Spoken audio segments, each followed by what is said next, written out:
Hello, Ibanagans. Good morning. Nakagigising ko lang. Eto nga, medyo nag-uulan ngayon. Kaya, tingnan ko muna kasi kailangan umihi ni Louie sa labas. So, ay, asa? Paano siya iihi niyan? Nag-uulan. Louie, go! Ayan, batang yan. Hindi yan umiihi sa loob sa umaga. Talagang kailangan lumalabas siya ano man ang panahon. Ihi, tae, tapos pag medyo ano na siya, set na siya, papasok na yan. So, ako naman, kailangan ko muna mag-prepare ng coffee. Tapos 8:30 na pala, ang bilis ng oras kasi kanina nagising ako ng mga 6 a.m. Sabi ko, ang aga pa, matutulog muna ako ulit.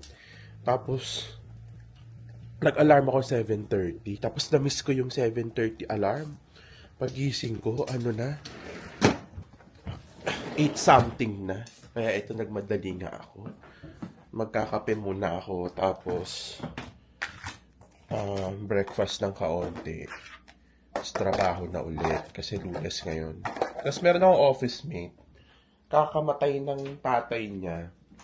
So, naka-ano siya, bakasyon siya for almost a month.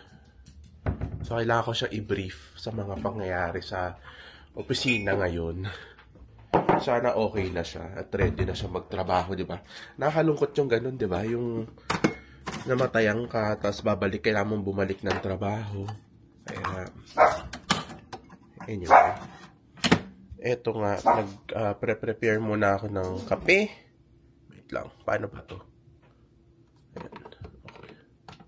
Yung dati kong kapihan.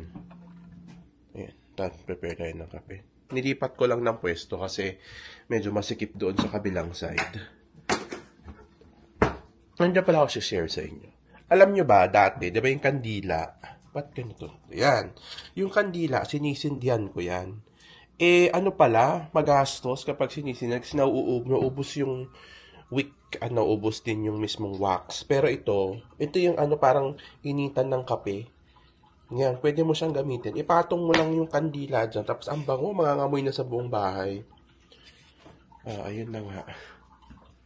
It's 8:32 na pala. Magkakape muna ako. Meron akong pandesal. Tapos,